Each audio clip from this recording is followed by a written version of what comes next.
Мурунку жумада Супер ТВда «Келемиш байырлаган аймак» деген аталыштагы видео жарык көргөнү эсиңиздедир. Мына ошол биз тарткан үйлөрдүн арасында дагы бир аянычтуу тагдыр ээлери жашайт. Муздак бөлмө, анда жашаган чоң ата менен чоң апа. Комуз үнү. Жаштагы болуп көргөнбүз. 73 жаштагы Карыпбай Кулматов жубайы Толсун Жолдошбекова менен бул жерде 4 жылдан бери жашап келет. Карыпбай ата жаштыгында мал багам деп карды, сууну кечип жүрүп бутуна доо кетирип алганын, анын кесепетинен минтип баспай калганын айтат. Ал эми Толсун апа төшөктө жаткан жарынын алдына аш коюп, жакасын агартып, кыймылдоого жардам берип кам көрөт. Бул өзүң айтып берем. Болот. Мен жетимишке бардым. 2 балам бар, экөөтөн кайтыш болду. Анан бир малда жүргөн гранский болуп кетти деп. Больницага бардым. Дары да жакпайт. Дарысын алайынсам кымбат. Квартирага төлөп бердим. Жатмайм анан.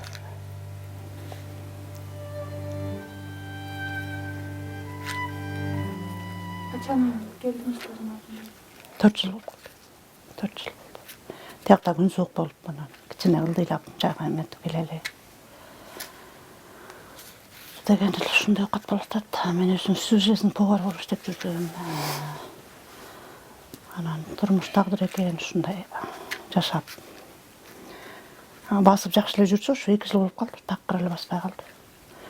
Кытайларга да алып бардым, больницаларга алып бардым, кастаправтарга алып бардым. Эми кичине үйдүн ичине басат, тышка чыкпайт. Анан ошол үйдө эле ошо карап эле үйдө отуруп калдым. Ага, эмнеден улам бутуңузда?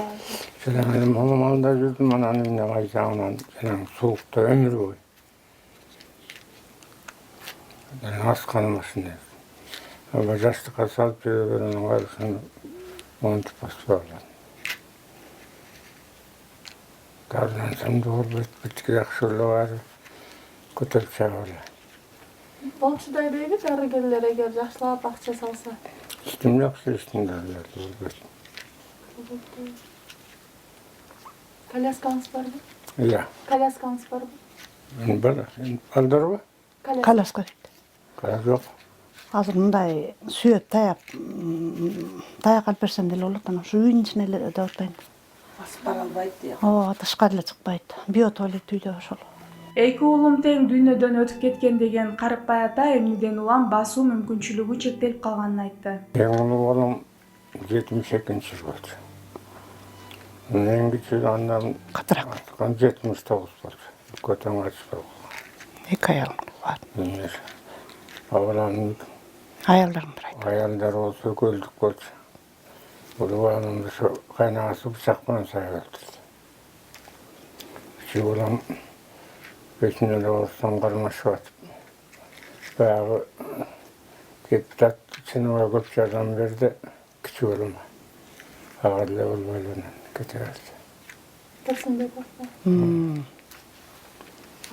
Кимге бычак менен сайды дейсиз? Улуу баласы.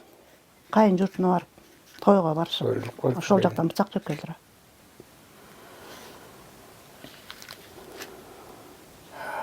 Канча жашта эле экөө? Баламбы? Ушун 72, 38 болду. Канат. Канат. Канат. Көп жыл болду. Кайтыш болгондоруна көп жыл болду. Келинчектерим бар, турмушка чыгып кетишти. Балдар чоңойду. Неберелериңиздер барбы? Неберелери бар. Өздөрү да. Айылда. Анан биз ушу кичине күн жылуу ылдыйлы айылдап келгенбиз, анан ушу там наза болуп атат. Там болсо да кыйналбайт элек. Келгенден бери ушул жерде жашатасыз? Ооба. Ушул эже аркылуу, ушул эже. Ооба, үй тар жана муздак. Маек алып атып, бир аз отурам деп, мен таманыма сыз өтүп кетти. Ал эми бул электр меши үйдү жылытуу үчүн дагы, тамак аш жасоо үчүн дагы пайдаланылат. Былтыр деле ушу үшүп чыктык. Анан ушу мен да быйыл оорукчан болуп калдым, ушу сууктанбы деп ойлоп атам. Деп анан ушу жылуулап берем дегендей кылат, анан билбейм, мен көрөбүз го. Ким айтат? Ээси. Берди жашайт. Мустакым жаңы эле курулган там экен. Жаңы куруп бүт эле биз кирип калдык. Анан башка жака эле кетип калалы, башка жака эле бир удобный десем эле болбойт дейм. Таш түшкөн жеринде ооруйм, кайда барабыз? Эки төшөгүбүздү көтөрүп алып дагы кайда барабыз? Ушул жерде эле боло калчу деп. Ошо менен туруп калдык. Канча акча төлөйсүздөр? 4. Свет өзүнчө. Карыпбай ата бизди келет деп ак калпак, көйнөк кийиптир деп баамдадым. Андан ары алар кандайча табышып калганын эстешти. Сүйрөсүн малды болдура. Ömür boyu. Тоон жокусунда малды болдум деп атпайбы? 35 yıl baktım. Maldı. Anam tügün arında soğukmuş da. Anam böyle çıkarsalıp duruverdik. Кечесиз сууну. Anam on çoğun jetikkende ulan yaşı ödülüğünde çağıp saladı. Анан келинчектер өтүп кетти. Анан мен жанагы врач эми сизге уколдар деле жардам болбой калды. Сиз бир жакшы киши таап, бейин сүтүн ичип көрбөсөңүз бутуңузду кесем дегенге чейин барды анан. Ошо буйрук экен, эми булардын үйүнө барып, бейин сүтүн ичип аман калып, эми только операция жолу менен анча мынча веналарымды суруп салганга эле ошо бир аз жакшы болуп кеттим. Анан ошо менен буларга барып анан тоонун башына барып апа болуп, бээ саап, ушуларга апа болуп калгам. Анан айылда бир эле кызыбыз бар турмушта. 3 баласы бар, өзү менен өзү эле. Врач болуп иштейт. Келип турат, акыбал сурап турат ошол. Каармандарыбыз жалгыз Карыпбай агайдын пенсиясына жашашат. Кичинекей каражатты ары чоюп, бери чоюп отуруп, күнүмдүк тамак ашка, батирдин төлөмүнө жумшашат. Дары-дармек же ашыкча тамак алуу үчүн каражат артпай калат. Ага карабай экөө тар үйдө бирине бири жылуу сөзүн арнап, колдоп, кам көрүп келишет. Кирип чыгып, алыска кетсем деле кайра үйгө келгиче шашып үйдө балам калып калгыдай.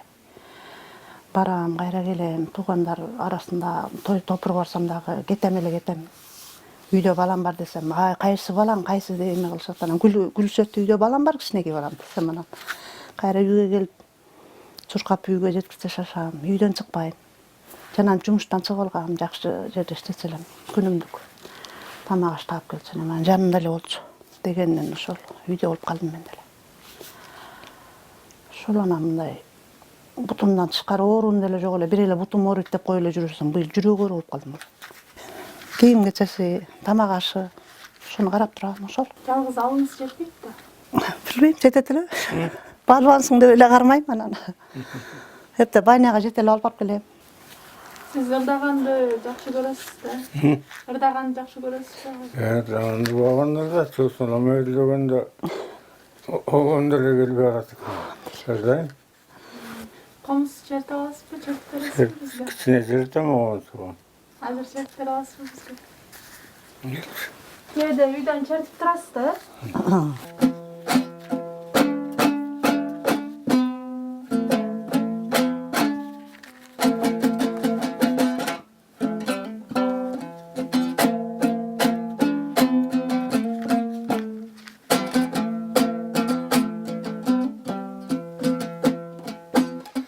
Sağmaydı uday akbası oy, sarıgartıp kiştiler basıp.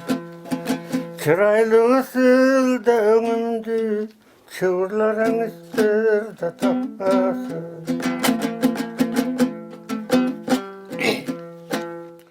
Orada ölürsün da ökürüp bakır öyle. Anam bir yaktan buğa geçine көңілім асылып туарыға қарағанда ырдап берем. Буа сойыр несі? Мына ырышында. Өкө сырдашып жүрөлі қосылып қалып қайдан еді. Неке қайып та мұны? Дағы бағып атады. Жақамда қартып атады. Ошо телевидение жактан деле чакырып атат, барайын десем. Кантип аякка да кетип калсам ким карайт деп бара албадым. Келиңиз анда сизди чакырып атса, ал жака жетпей атсаңыз биз келдик деп телевидение сиз да бир ырдап бериңиз анда. Ашыгып күйгөн от болсом, мана дагы күйгөн чок болсом. Арманды эмине айлыңа келсем жок болсом. Арманды эмине айылыңа келсем жок болсом.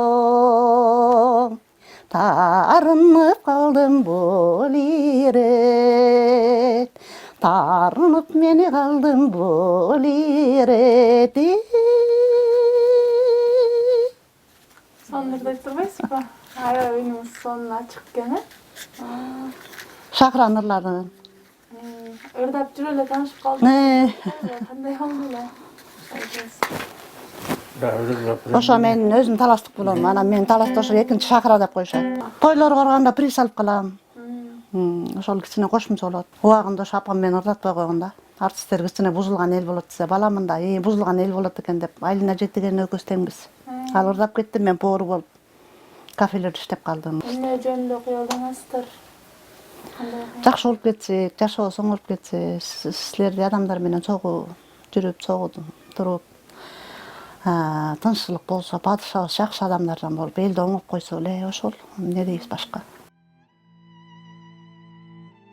Андан соң Карыпбай ата менен Толсун апанын батасын алдык. Анан айныштарым Уğuңду не? өмүрүң озун болсун. Келечегиңер кенен болсун. Баана мен айт. Үйүңөрдүн угуштуу болсун. Балаңардын баласы мыкты болсун. Кырчоолору бекен болсун. Кызыңардын кызы ак мөрүздөй сулуу болсун. Жаштар силер кем болбогула.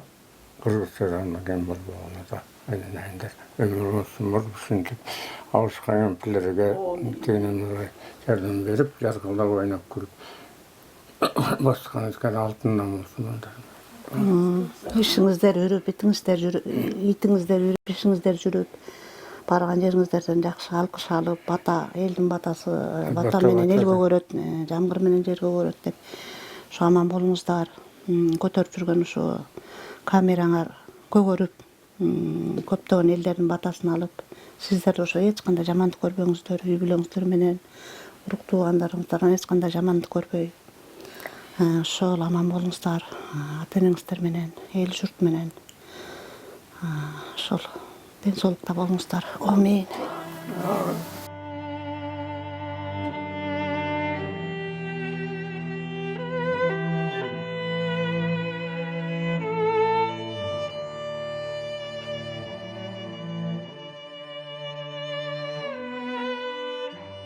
Каармандарыбыз ачык жардам суроодон тартынышат. Анткени менен каржылык колдоо бул абалда жашаган таланттуу үй бүлө үчүн ашыктык кылбайт. Эл жардам кылат деген убада менен каармандардын реквизиттерин жарыялоону сунуш кылдым. Жардам берүүнү каалагандар экрандагы номерлер аркылуу байланышса болот.